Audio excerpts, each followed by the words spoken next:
Warahmatullahi wabarakatuh.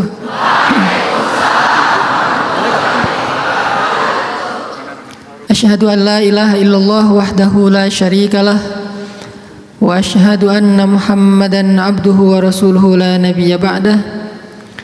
Radina billahi rabba wa bi Muhammadin nabiyya wa bil islami dina. Allahumma salli wa sallim wa barik ala sayyidina Muhammadin wa ala alihi wa sahbihi ajma'in. Rabbi syrah li sadri wa yassir li amri wahlul 'uqdatan min lisani yafqahu qawli. Teman-teman anak-anak muda kota Bekasi yang dirahmati Allah, mudah-mudahan Allah Subhanahu wa taala mencatat semua nama kita yang ada di sini. Dan Allah pasti menunaikan janji yang pernah diucapkan Nabi, siapa yang menempuh jalan untukmu maka Allah akan mudahkan untuk dia jalan mendapatkan jodoh. Salah.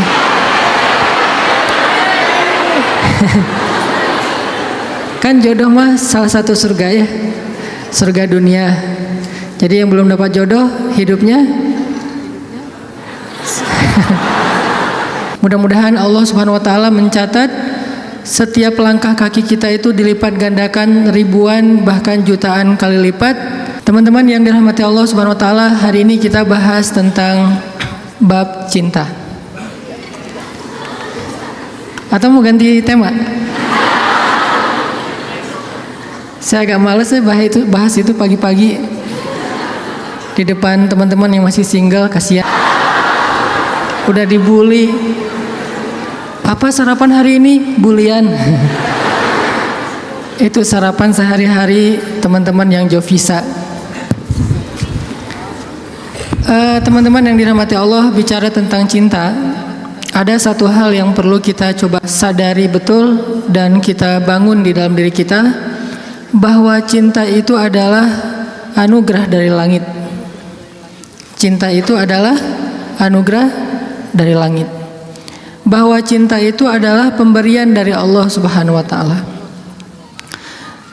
Dan gak mungkin Allah memberikan rasa cinta yang membuat seorang hamba bertambah dosa, itu gak mungkin.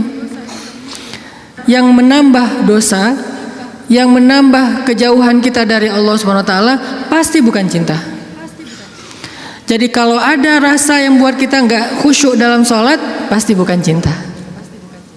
Kalau ada rasa yang bikin kita jadi sakit hati, pasti bukan cinta. Kalau ada rasa yang kemudian bikin kita malah melakukan perbuatan-perbuatan yang Allah nggak suka, pasti bukan cinta. Itu disebut dengan wasawisus syaitan yang ada di dalam hawa nafsu manusia. Sedangkan cinta semuanya berasal dari Allah Subhanahu wa taala. Dan cinta yang Allah titipkan kepada kita di antara hamba-hamba Allah di muka bumi, di langit dan seterusnya, itu cuma satu bagian dari 100 bagian cinta yang Allah simpan di dalam surga.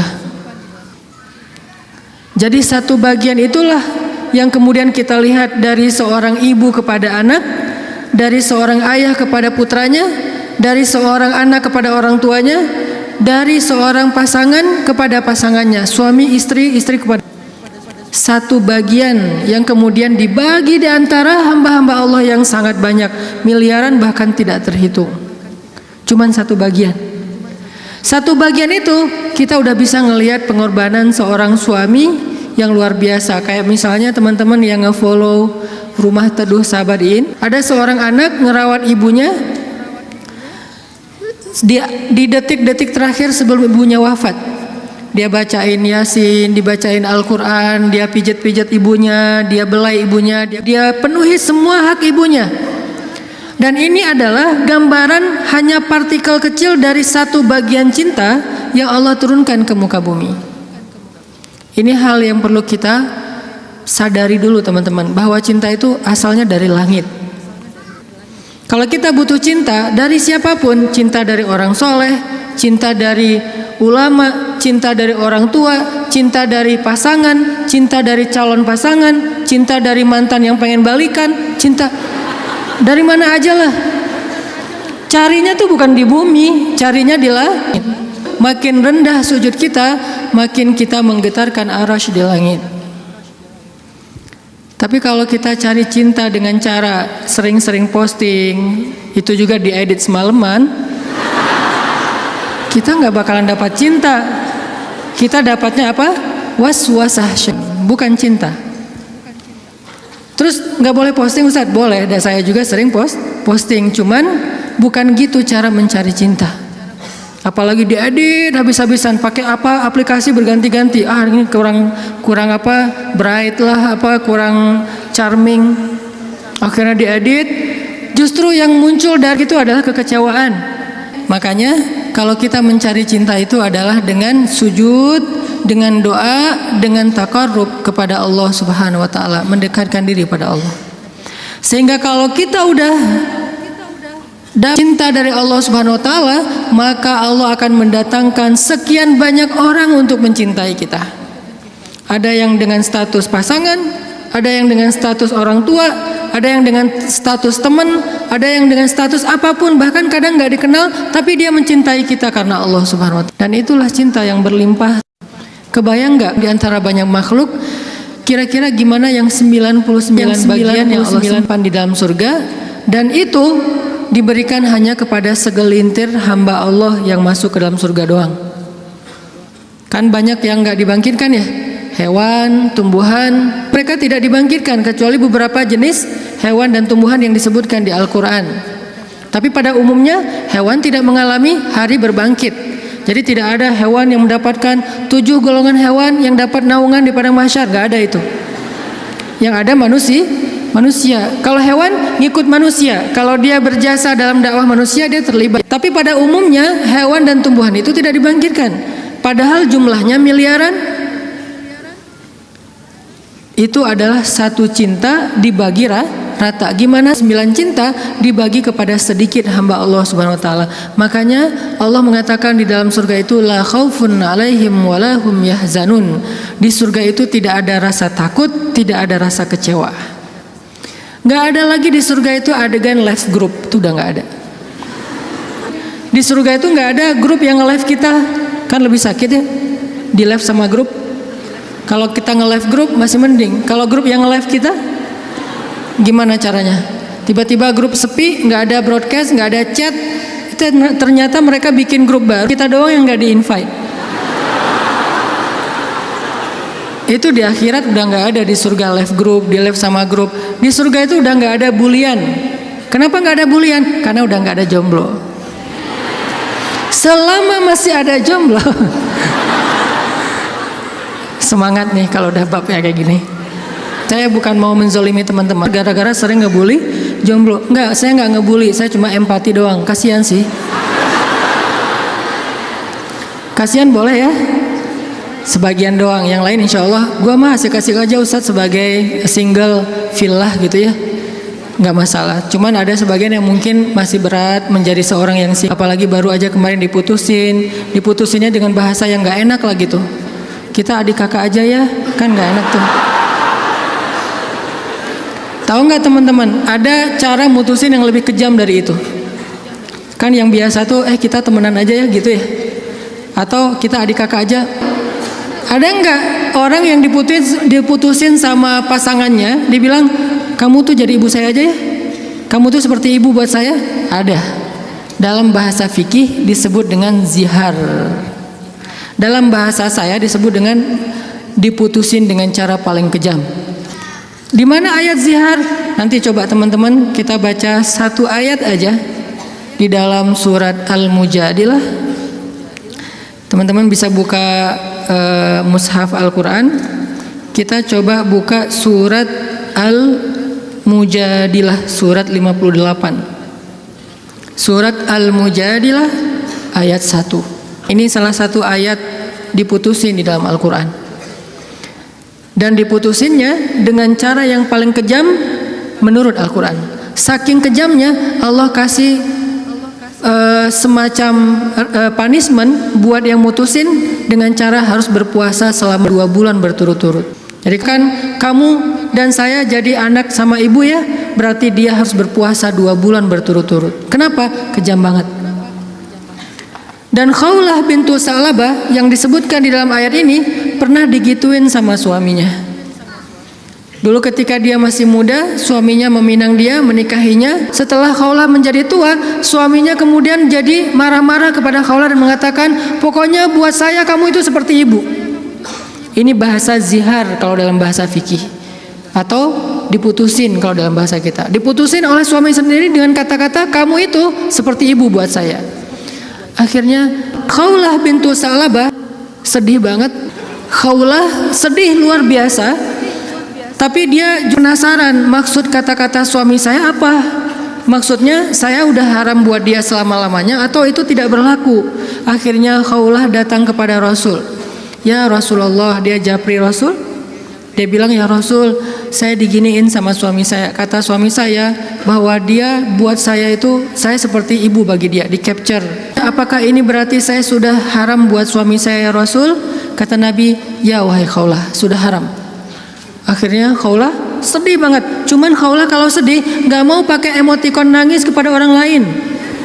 Emotikon nangisnya hanya kepada Allah Subhanahu wa taala. Disebut dengan watashtaki ilallah, curhat kepada Allah. Dia tidak curhat perasaannya kepada makhluk. Kan curhat itu meluapkan isi hati dan perasaan ya, curahan hati. Artinya dia nggak mau mengekspresikan perasaan senang dan sedihnya kepada manusia. Kalau perlu bikin emotikon yang khas atau beli emotikon, dapat hadiah emotikon khusus, emotikon mellow dari teman-teman. Dia nggak mau mengekspresikan kesedihan dia kepada manusia. Biar yang tahu kesedihan dia cuma dua, Allah kemudian pasangannya yang halal.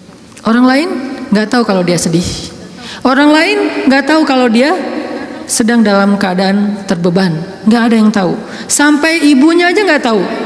Ayahnya aja nggak tahu, temennya nggak tahu, gengnya tuh nggak tahu, geng SMP, SMA, SD nggak ada yang tahu. Sehingga satu-satunya yang tahu perasaan Khawlah yang luar biasa terpukul, terlukanya luar biasa, cuman Allah Subhanahu Wa Taala. Wa tashtaki ilallah, kemudian dia curhat kepada Allah. Itu cara yang paling baik dalam menemukan cinta. Ketika cinta itu mulai flat, ketika cinta itu mulai nggak ada rasanya, maka menumbuhkan kembali cinta itu dengan cara watashtaki ilallah. Gini caranya. Bukan gini. Tapi hal yang paling baik untuk dia lakukan kalau dia pengen merefresh cintanya, menambah rasa cinta, dan itu nggak hanya berlaku untuk pasangan, berlaku juga untuk teman, cinta karena Allah, berlaku juga kepada guru, berlaku juga kepada orang tua, berlaku kepada anak. Kalau kita ngerasa cinta kita mulai garing nih, mulai rasanya tuh hambar, maka yang kita lakukan watashtaki ilallah, minta kepada Allah Subhanahu wa taala. Karena dialah yang Allah titipkan, yang Allah kirimkan dalam hidup kita untuk kita luahkan semua rasa, rasa bahagia, rasa cinta, rasa sedih, rasa kecewa, semua ke dia, bukan ke orang lain. Kalau kita punya pasangan tapi rasa itu diungkapkan kepada orang lain, maka kita mencurangi pasangan kita.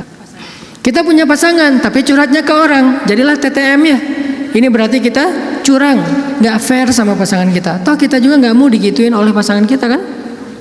Terus apa yang harus kita lakukan? Kalau kita ngerasa pasangan kita nggak pengertian, ada zat yang maha pengertian untuk kita curhat kepadanya. Kenapa harus orang lain? Dan Allah nggak akan pernah ngebocorin curhat kita ke siapa-siapa, teman-teman. Allah sebaik-baik penjaga rahasia. Dan Allah senang banget dengar curhat kita. Beda dengan orang. Kalau orang teman siapa gitu dengar curhat kita, misalnya kita telepon. Kita telepon di loudspeaker sama dia, ditaruh di meja, terus dia ngapa-ngapain ya? Kita ngomong panjang lebar. Pas udah lama nggak dapat respon, kita nanya, kamu dengar nggak sih? Dia langsung lari. Ada yang lebih parah lagi tuh. Bukan cuma di loudspeaker. Kita baru mulai curhat, dia balik curhat. Aku habis dimarahin sama suami aku. Wah, laki-laki itu emang kayak gitu. Gue juga tiap hari dimarahin. Tahu nggak gimana cara dimarahin? Panjang tuh. Akhirnya malah dia yang curhat. Kita curhat, dia jadi dapat banyak info. Akhirnya dia nikung. Parah banget ya. Pernah ditikung sama teman curhat? Ada sahabat Nabi yang pernah ditikung. Ditikung fisabilillah. Namanya Abu Darda. Abu Darda, temenin aku dong. Ngapain? Ngelamar seorang perempuan, seorang cewek, soleha, hafizah, cantik, terpelajar. Kayaknya nih calon makmum ideal banget. Kenapa ideal? Yang salah baca ketika sholat dia bisa benerin. Tapi insya Allah imamnya nggak bakalan salah baca. Kalau yang dibacanya Al-Ikhlas ya. Gua mah pede nggak nyari makmum yang hafiz-hafiz banget. Kenapa? Karena kalau ngimamin surat Al-Ikhlas jadi nggak pernah salah. Salman ngajak Abu Darda. Abu Darda nemenin datang ke rumah cewek itu. Pak, saya mewakili Salman, pengen ngelamar anak bapak, putri bapak. Kata bapak ini, ya udah saya tanyain dulu ke putri saya. Kalau dia setuju nanti saya nikahkan kalian. Harus nanya dulu ke perempuannya, ke putrinya. Karena nggak boleh nikah paksa dalam Islam. Sama dengan nggak boleh menghalangnya yang sudah punya niat baik untuk menikah. Sama dengan kita menghalang-halangi anak kita untuk datang ke masjid beribadah. Calon mertua. Nggak boleh menyusah-nyusahin pak anak kita yang pengen beribadah. Apa ibadahnya? Nikah. Bukankah nikah itu setengah dari agama? Selama itu kita perhatikan bukan sesuatu yang sangat beresiko, yang terlalu terburu-buru, ceroboh, maka biarkan mereka melihat kebesaran Allah Subhanahu wa taala di dalam rumah tangganya. Rumah tangga seperti usaha dibangun dari nol, tiba-tiba Allah kasih banyak kemudahan setelahnya. Udah selesai lamar, ditanya sama ayahnya kepada putrinya, "Nak, gimana tuh ada satu orang cowok di depan ngelamar kamu? Yang mana?" "Itu yang Salman, yang orang Asia." Anaknya kemudian keluar ngintip. Ngintip bahasa kita stalking. Karena ada seorang perempuan dilamar, kemudian dia nggak pede gitu. Dia bilang ke Rasulullah, "Ya Rasulullah, boleh nggak kalau saya tuh aib saya bahwa dia kepalanya ini rambutnya banyak yang sudah rontok karena penyakit." Kemudian dia bilang, "Boleh nggak saya pakai rambut palsu atau saya tutup rambut saya dan saya nggak kasih tahu ke siapa-siapa kalau rambut saya itu udah rontok." Kata Nabi, "Sampaikanlah." Jadi nggak perlu diedit, nggak perlu dibikin yang sekeren mungkin, tapi kemudian orangnya kecewa. Dia stalking. Oh, itu cowoknya. Kalau yang di sebelahnya itu Abu Darda. Ya sudah. Akhirnya si cewek menerima lamaran, tapi bukan untuk Salman, untuk Abu Darda. Datang bapak itu, "Alhamdulillah saya udah bicara dengan anak saya." "Oh gimana Pak?" Salman udah deg-degan gitu. "Sabar ya Salman, ternyata anak saya belum berkenan untuk menikah dengan Salman." "Oh nggak apa-apa Pak, cuman anak saya ternyata ridho menikah." "Oh apa-apa." Jadi nggak enak hati gitu kan. "Aduh Salman, ini bukan saya loh yang minta, kan tadi kamu dengarkan saya ngomong apa." Kata Salman, "Udah biasa aja kali Abu Darda, tapi saya nggak mau nikung kamu." "Udah nggak apa-apa, kan Allah menciptakan kita berpasang-pasangan, masing-masing udah ada takdirnya." Akhirnya Abu Darda nggak enak banget. Si bapak juga terlalu vulgar. Harusnya kan biarin dulu mereka pulang di japri ya. Abu Darda balik kan bisa ya. Abu Darda ditelepon gitu balik, mau ada yang diobrolin. Kenapa di depan Salman? Sehingga Salman jadi sedih. Enggak, ternyata mereka paham. Cinta mereka itu karena Allah Subhanahu wa taala. Kalau belum berjodoh berarti emang bukan itu cintanya. Dan mereka tidak akan memberikan hatinya, karena hati itu satu-satunya organ di datu yang paling berharga, dan dia nggak akan ngasih kecuali kepada orang yang sudah berakad, "Saya terima nikahnya," dan kemudian dikatakan oleh saksi sah. Kecuali saksinya mantan, itu nggak bakalan sah. "Saya terima nikahnya." "Gimana saksi?" "Belum." "Oh ya, ulangi lagi." "Udah 100 kali, belum aja." "Kenapa?" "Saksi nggak bisa move on." Yang lebih berat tuh bukan saksinya yang mantan, KUA-nya yang mantan, tuh parah tuh. Ini kenapa ya persyaratan nggak ada yang lengkap ya? Semuanya persyaratan kurang aja gara-gara KUA-nya adalah mantan. Nauzubillah lah ya. Kan pernah viral tuh di Instagram yang seseorang ngelakuin kriminal kemudian disidang. Kebayang gak sih pas lagi di sidang gitu ternyata ketua majelis hakimnya itu mantan kita. "Wah, jadi kamu setelah putus dari aku jadi gini?" "Iya, aku nggak bisa hidup lagi tanpa kamu." Ya udah apa? "Kamu saya vonis menikah dengan saya." Nggak penting juga. Nah akhirnya kita balik lagi ke cerita Khawlah. Khawlah curhat kepada Allah. Ketika ada masalah, Khawlah bilang, "Ya Rabbi ilahi." Dia curhat, dia nangis, dia habis-habisan hanya di hadapan Allah saja. Ketika di hadapan manusia, dia nggak mau menunjukin dirinya lelah di hadapan manusia. Dia nggak mau menunjukin dirinya fragile di depan manusia. Dia hanya menunjukkan kelemahan dirinya di hadapan Allah.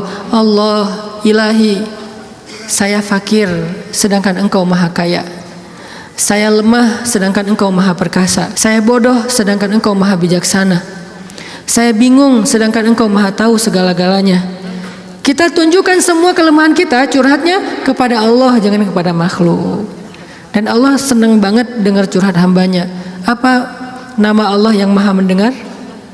Sami'un.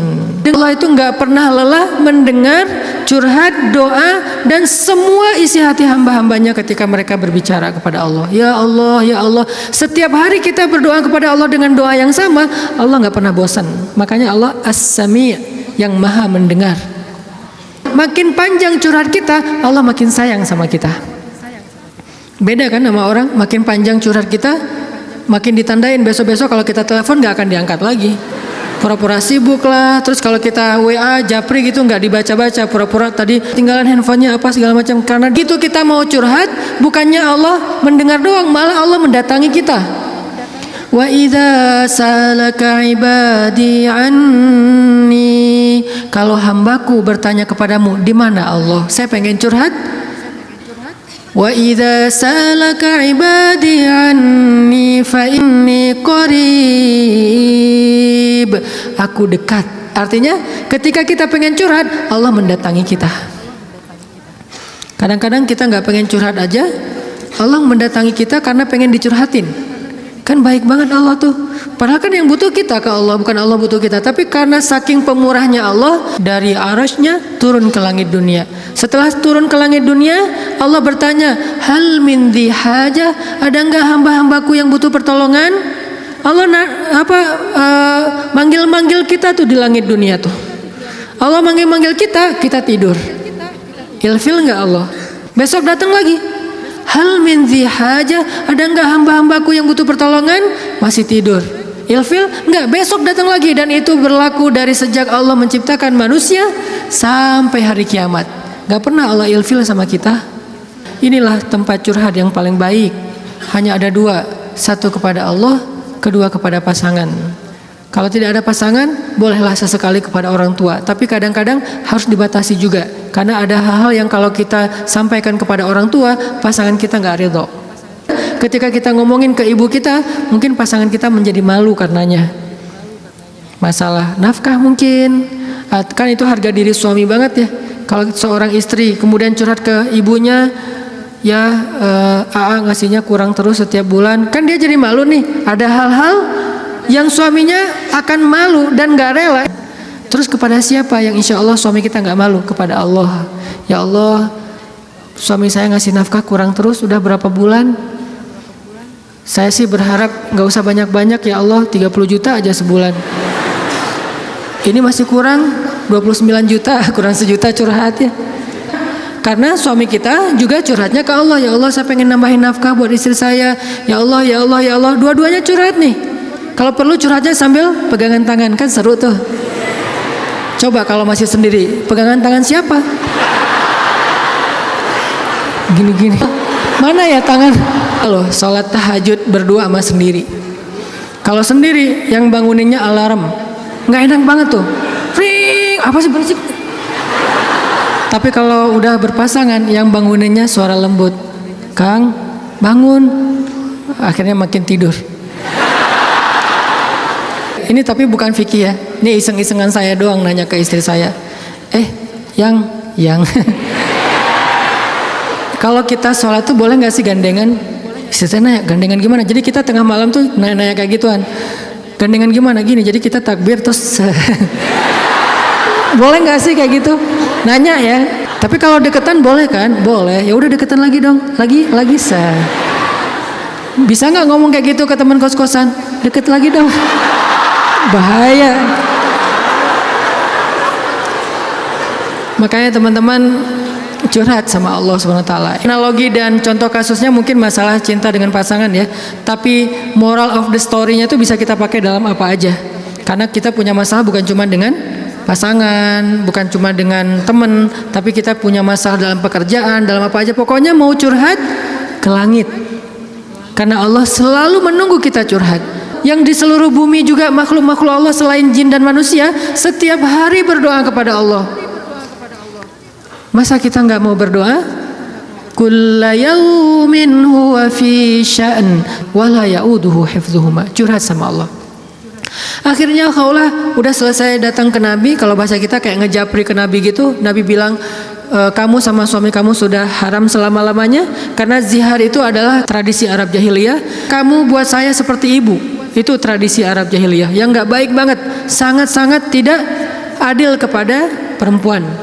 Jadi ini salah satu ayat bukti bahwa Al-Quran itu benar-benar turun untuk mengangkat kehormatan perempuan. Karena tradisi Arab jahiliyah, kalau dia udah mulai bosan sama istrinya, langsung dia ceraikan seumur hidup. Kenapa seumur hidup? Biar nggak dapat waris, biar nggak ada tanggung jawab apa-apa, nafkah segala macam. Kan curang banget kan? Dinikahi ketika muda, pas udah tua diceraikan tanpa ada harapan warisan dan nafkah lagi selama-lamanya. Ternyata Khawlah nggak berhenti dengan bertanya kepada Nabi doang, dia minta kepada Allah. Tadinya nggak ada loh fikih zihar di dalam Islam tuh nggak ada syariat hukum tentang bab zihar di dalam Islam, baru ada setelah Khawlah curhat. Jadi bisa dibilang beberapa syariat Islam itu muncul hasil dari curhat-curhat para hamba. Apa arti al-mujadilah? Perempuan yang sedang curhat. Ini surat curhat di dalam Al-Quran. Akhirnya turun ayat, Allah sudah mendengar pembicaraan kalian berdua, Allah tahu banget isi japri-japrian kalian. Kemudian Allah mengatakan zihar itu adalah dosa besar. Dan orang yang melakukan zihar tidak berlaku untuk istrinya. Tapi dia wajib menebus dosa itu dengan cara berpuasa 2 bulan berturut-turut. Suami dari Khawlah orang yang sudah sangat tua. Nabi panggil dia ke sini. Akhirnya sahabat nyari-nyari dia, dipanggil ke rumah Nabi. Kemudian Nabi mengatakan, sudah turun ayat tentang masalah kamu dengan Khawlah. Allah nggak redha dengan apa yang kamu lakukan kepada Khawlah. Akhirnya dia dimarahin sama Nabi. Kemudian Nabi mengatakan, ya Rasulullah, saya sadar, saya insaf, saya taubat. Terus gimana menebusnya ya Rasul? Kata Nabi, berpuasalah 2 bulan berturut-turut. Dia bingung, Rasul, saya ini laki-laki yang sudah tua. Jangankan 2 bulan berturut-turut, sehari aja batal. Nggak boleh batal sehari aja, nggak boleh. Kalau batal sehari nggak bisa besok dilanjutkan, nggak bisa, langsung mulai dari nol. Ya Rasul, saya puasa sehari aja nggak kuat, gimana 2 bulan? Rasul mengelus dada kemudian mengatakan, ya udah kalau gitu beri makan 60 orang miskin. Ya Rasul, nggak ada orang yang lebih miskin di daerah sini daripada saya. Akhirnya Nabi ngambil beberapa karung korma, dikasih ke dia, ngasih makan ini untuk keluargamu. Ini juga menjadi dalil gimana Islam itu agama yang sangat-sangat toleran. Allah pengen memudahkan kalian, Allah nggak pengen menyusahkan kalian. Semua syariat Islam itu adalah memudahkan kita, nggak ada yang menyusahkan kita. Semua syariat Islam itu gampang, simple, mudah, nggak ada yang susah. Salah satunya adalah menikah, itu mudah banget. Mana Ustadz? Buktinya masih banyak yang masih single. Berarti bukan Allah yang menyusahkan pernikahan, calon mertua tuh. Nah Allah mah memudahkan kan ya. Bayangin pernikahan itu kan simple ya. Akad nikah sederhana kan. Yang cuman saya nikahkan putri saya terima putri bapak dengan mahar sekian, dibayar tunai, sah. Akhirnya berubahlah status, berduaan apalagi dan seterusnya, apalagi dosa aja isinya. Sekarang berubah, memandang aja berpahala. Apalagi ya, memandang aja berpahala. Kebayang nggak tuh? Memandang pasangan itu sama kayak memandang Ka'bah. Duduk sambil ngeliatin Ka'bah itu pahalanya kayak 2 rakaat sholat loh, sholat mutlak. Berarti memandang istri yang lagi rempong sama dengan 2 rakaat sholat mutlak. Baru memandang gimana menyentuh, gimana mengecup keningnya, gimana memeluknya, gimana dan gimana. Ibadah sholat mudah banget, nggak bisa berdiri, duduk, nggak bisa duduk, berbaring, nggak bisa sholat tepat waktu, dijamak, nggak bisa menjamak, dikosor, dikodok. Kenapa dikodok? Soalnya ketiduran. Yang penting jangan istiqomah. Masa mengkodok istiqomah ya? Jam 9 pagi, sholat apa itu? Kodok subuh. Sekalian dijamak dengan duha. Istiqomah udah setahun kayak gitu. Nah ini Kayak misalnya kita pulang malam, belum isya nih. Tadi pas isya, pas lagi di jalan macet-macetan, sampai di rumah capek banget, mandi segala macam, makan, akhirnya ketiduran. Lupa kalau kita belum salat isya. Bangun-bangun subuh, oh iya ya semalam saya belum isya. Gak apa-apa, lakukan ketika kita ingat. Karena itu lupa atau nggak sadar atau nggak tahu ilmunya. Balik lagi, akhirnya Allah turunkan ayat untuk ngebela Khawlah bintu Sa'labah. Kenapa? Curhat kepada Allah. Jadi butuh cinta, butuh ditambahkan rasa cinta, butuh diharmoniskan perasaan cintanya, minta kepada Allah, karena cinta itu dari Allah Subhanahu wa taala, bukan dari makhluk. Hati kita itu ada di antara jemarinya Allah, ada di dalam genggamannya Allah. Kadang-kadang kita sendiri nggak berkuasa untuk nolak apa yang diinginkan oleh hati kita sendiri loh. Dan saya ngebuktiin banget. Saya sering bilang saya itu bukan tipe istri saya banget. Ada 4 hal yang istri saya nggak mau, 4-4-nya ada di saya. Ketika sebelum ketemu saya, pokoknya saya nggak mau ini. Aduh, nggak mau banget deh, nggak banget deh, nggak banget deh, nggak banget deh. Makanya jangan gampang nyumpahin ya. Nanti malah dikasih seperti yang kita sebutin. 4 hal yang saya nggak pengen banget ada suami saya yang 4 ini. Ternyata pada diri saya ada 4-4-nya. Ya Allah, tundukkanlah hatinya untukku, ditundukkan. Kok saya nggak bisa nolak kamu? Ya, kuat-kuatan doa kan. Dia berdoa, ya Allah, please jangan orang itu. Ya Allah, please yang dia. Kuat-kuatan doa. Ya Allah, jangan orang itu, please jangan orang itu. Ya Allah, please dia aja, jangan yang lain. Ustadz dilawan. Doa. Jadi minta sama Allah itu gampang banget loh. Hidup kita tuh cuma masalahnya cuma gini doang. Buat saya hidup saya itu modalnya bukan duit, bukan teman, walaupun itu semuanya penting dan berharga, tapi modal paling penting dalam hidup saya itu ini. Makanya saya nggak mau sama sekali menggadaikan doa dengan makanan yang syubhat dan haram, nggak mau saya. Misalnya jalan ke luar negeri kayak kemarin New Zealand, Jepang yang muslimnya minoritas kan susah nyari makanan halal tuh. Mending lapar daripada saya akhirnya mencari-cari alasan, ini kan darurat kan, udah nggak ada pilihan segala macam. Ini kan makannya ikan, tapi kan satu minyak dengan makanan yang nggak halal. KFC kalau di luar negeri itu halal. Mungkin kalau di Singapura McD KFC-nya udah ada label halal, tapi kalau di beberapa negara yang lain nggak ada label halal. Walaupun ayam kan bukan babi Ustaz, bukan pork, tapi kan dia nggak disembelih dengan nama Allah. Saya nggak mau. Pengen ngerasain gimana ya rasanya ayam goreng di mana gitu, ayam kriuk di mana, beda dengan di Indonesia.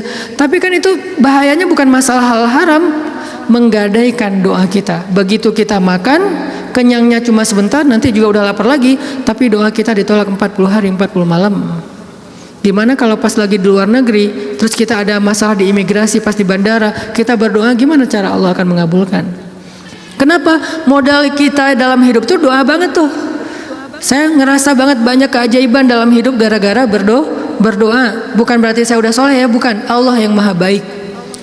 Minta, ya Allah saya lagi butuh ini. Jadi duit kita teman-teman ada di sisi Allah. Jadi nggak usah khawatir, tinggal minta. Teman-teman khawatir nggak nyimpan duit di bank? Nggak khawatir kan? Uang ada di bank 1 M. Tenang kan? Kenapa kok tenang nitip uang 1 M kepada manusia, tapi nggak tenang menitipkan harta itu kepada Allah? Ini gak fair nih imannya nih. Kalau Allah lebih dahsyat daripada kartu dan buku rekening apa? Allah tidak pernah ingkar janji. La yukhliful mi'ad. Allah lah yang memberi kalian rezeki. Allah lah yang menjamin untuk kalian hidup. Sehingga buat saya pribadi, saya tuh orang kaya. Uangnya di mana Ustaz? Di Allah. Saya tuh orang kaya, punya banyak aset. Mana asetnya? Allah yang tahu. Saya nggak tahu, tapi Allah tahu. Kan gitu kan, sederhana sebetulnya, gampang banget. Duit ada di Allah. Sama kayak orang bilang, saya banyak duit, alhamdulillah sekarang ada beberapa ratus juta. Di mana? Di bank. Aman? Enggak. Walaupun kita merasa nyaman, tapi enggak aman. Kalau di Allah, kita enggak merasa nyaman, padahal itu yang paling aman. Tapi kan enggak ada wujudnya Ustaz. Emang di bank ada wujudnya? Tapi kan enggak ada bukti apa-apa segala macam. Apakah Allah pernah ingkar janji? Enggak pernah. Tapi nariknya gimana Ustaz? Kalau ke bank kita tinggal datang ke tellernya, kita minta. Kalau ke Allah lebih gampang, nggak perlu macet-macetan ke teller, nggak perlu ngambil nomor antri, tinggal gini doang, lebih mudah. Nggak ada tapi untuk Allah. Tapi itu hanya berlaku buat kita. Sebaik apapun kita ada tapinya. Tapi kan dia juga manusia, minimal. Kalau nggak, tapi kan dia nggak jujur, tapi kan dia jahat, tapi kan dia curang. Kalau dia orang baik, tapi kan dia manusia, tetap ada kurangnya kan? Kalau Allah nggak ada tapinya. Allah nggak akan memberikan harta karena kekurangan. Allah maha kaya. Allah terlalu sibuk. Allah maha kuasa. Allah nggak dengar. Allah maha mendengar. Allah misalnya nggak melihat. Allah maha menyaksikan. Apa sih yang kita persoalkan dari Allah? Tinggal gini doang. Tapi saya udah sering gini nggak didengar sama Allah. Berarti kita nggak punya kontrak. Kontrak itu udah kita batalin dengan makanan yang haram. Kontrak itu udah kita batalin dengan memutuskan silaturahim. Kontrak itu udah kita batalin dengan berburuk sangka kepada Allah. Itu kan yang membatalkan kontrak. Begitu kita berburuk sangka kepada Allah, apa sih maunya Allah nih? Ya Allah, please tolong saya dong. Tapi ngomongnya apa sih maunya? Allah, batal kontraknya. Harusnya kita mengatakan, ya Allah, bantu saya ya Allah. Saya yakin tidak ada sesuatu yang sia-sia dari takdirmu. Kita berbaik sangka kepada Allah, maka Allah pasti akan menunaikan janji. Wa aufu bi ahdi, ufi bi ahdikum. Tunaikan janji kalian kepada aku tunaikan janji aku kepada kalian. Modal itu doa banget, teman-teman. Doa banget.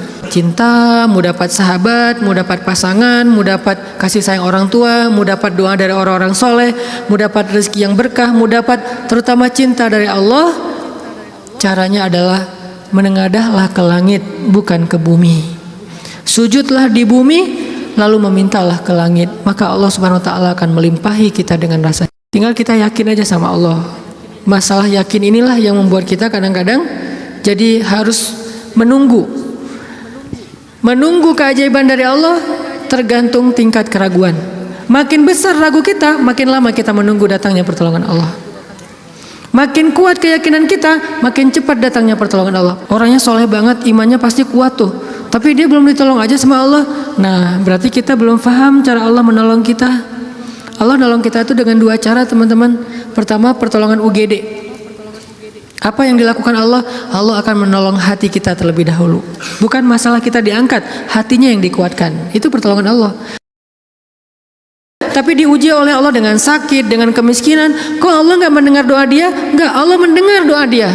Terus apa bukti pertolongan Allah? Allah nggak langsung ngasih dia duit, sembuh dan segala macam, bukan. Allah kuatkan hatinya sehingga kita nggak habis pikir, kok dia bisa bertahan ya dengan kondisi kayak gitu. Kok dia tetap bisa bahagia ya dengan keluarganya dalam kondisi kayak gitu. Ibu di rumah Teduh Sahabadiin itu, ibu ini pasien kanker apa gitu. Beliau udah parah banget dan dirawat sendiri di rumah sakit, nggak ada yang jagain. Kenapa? Karena suaminya lumpuh. Kebayang nggak tuh ujian rumah tangga? Anaknya masih kecil-kecil. Salah satu anaknya tuh SMA ngurus ayahnya. Sementara suaminya lumpuh udah nggak bisa ngapa-ngapain. Maaf. Buang air kecil air besar di tempat tidur, semuanya di tempat tidur, nggak berdaya. Istrinya kanker stadium lanjut, dirawat di rumah sakit Hasan Sadikin, tapi nggak dapat kamar sehingga harus bolak-balik. Kalau bolak-balik ke rumah jauh, akhirnya tinggal di rumah Teduh. Cuman yang pertanyaan istri saya agak heran, udah berapa lama suaminya lumpuh? Udah 3 tahun. Istri saya ngelihat anaknya baru setahun. Loh, anaknya baru setahun ya? Iya. Suaminya udah lumpuh 3 tahun. Terus gimana caranya? Maksudnya masih bisa dikasih keturunan, yang penting jangan dibayangin aja. Nggak boleh ngebayangin. Kita hanya ngebahas hikmah. Kok bisa ya? Masya Allah, luar biasa ya. Allah masih tetap ngasih kebahagiaan kepada mereka, anak bayi sebagai hiburan buat mereka. Kalau suaminya lagi kangen anaknya dibawa ke rumah. Kalau istrinya lagi kangen, dibawa ke rumah sakit. Ganti-gantian, penyejuk hati mereka. Allah pengen menguatkan hati mereka dengan sakitnya lewat seorang bayi. Itu cara Allah menolong kita, teman-teman, sebelum diangkat masalah kita. Sehingga jangan salah paham, kalau ada orang soleh miskin, kalau ada orang soleh sakit, kalau ada orang soleh kena musibah terus. Mungkin Allah tidak langsung menyelesaikan masalah dia, tetapi Allah lebih suka untuk menjaga hati dia, karena dengan cara kayak gitu Allah akan terus dekat dengan dia. Kadang kalau kita diselesaikan masalahnya oleh Allah, tiba-tiba jadi jauh kan? Ya Allah, tolong saya, tahajud 1 juz 1 malam. Luar biasa tuh kalau lagi ada masalah. Satu masalah selesai, nggak usah tahajud. Sholat aja dijamak lagi tuh tadi. Maghrib dijamak dengan isya, zuhur dijamak dengan asar, subuh dijamak dengan duha. Jadi sehari menjamak 3 kali sholat. Kenapa? Udah nggak ngerasa butuh sama Allah. Allah tahu itu. Makanya nih kayaknya hambaku nih kalau aku tolong nanti jauh lagi, sementara aku kangen. Kan tetap happy, tetap bahagia. Yang nggak bahagia itu orang yang lihat. Yang justru nggak tega itu yang ngelihat, yang ngerasain biasa-biasa aja. Saya kadang-kadang nggak habis pikir dengan beberapa orang teman saya soleh banget, hidupnya tuh susah banget, kerjaannya nggak jelas, penghasilannya nggak seberapa, anaknya banyak dan sering nunggak gitu di sekolah teh. Tapi saya lihat keluarganya, anak-anaknya senyum-senyum semuanya, pada hafal Al-Quran, suami istri akur segala macam. Kok mereka bisa bahagia dengan modal hidup yang cuma segitu, sementara ada keluarga lain yang modal hidupnya berlimpah tapi nggak bahagia. Karena yang ini ditolong hatinya, yang itu tidak ditolong hatinya. Minta aja sama Allah, apapun masalah kita. Apalagi cuma masalah perasaan hati, Allah bolak-balikan hati sesuka Allah. Gampang banget buat Allah. Kadang-kadang yang saya cerita, ketika kita terbesit dalam hati aja Allah wujudkan kan. Kayak ada seorang ibu di Dumai, cuman terbesit di hati, nggak ngomong loh. Tiba-tiba saya kepikiran pengen ke Dumai. Kenapa Ustaz? Nggak tahu, pengen aja ke Dumai. Akhirnya kita ngumpulin tuh daftar yang ngundang di seluruh Indonesia, terus kita yang nentuin mau kemana. Ke Dumai ya. Akhirnya nentuin beli tiket ke Dumai, walaupun sebetulnya jadwalnya tuh rush banget loh. Jadi jadwalnya tuh sangat padat, tapi bela-belain ke Dumai. Kenapa? Allah yang menuntun hati saya, menggerakkan hati saya untuk datang ke Dumai. Begitu saya sampai di Dumai, ternyata Allah men-setting beliau yang menjemput kita di bandara, lalu satu mobil, kata beliau, inilah batin saya sebulan yang lalu. Allah ngasih bukan cuma di sebuah talim, satu mobil bisa curhat masalahnya. Bukan saya soleh, bukan, dianya yang solehah. Allah yang maha baik, dan kita bisa banget. Jadi kalau orang bisa datang ke kita lewat doa, berarti jodoh juga bisa datang ke kita lewat doa. Tinggal kuat-kuatin aja doanya kayak tadi. Saya pernah satu raudhah dengan seorang calon pejabat ya. Satu raudhah, dia lagi umroh, saya juga lagi umroh. Kita satu karpet hijau tuh raudhah. Kebenaran saya tahu beliau dan gak setuju dia menjabat karena banyak mudaratnya daripada manfaat. Dan saya tahu karena mau menjabat waktu itu, dan saya tebak-tebak aja nih kayaknya doanya supaya dia dipilih nih. Dia doa di sebelah saya juga doa di sebelah dia. Saya doanya pas dengerin kayaknya khusyuk banget doanya, nangis-nangis itu. Ya Allah, tolong jangan kabulkan doa orang di sebelah.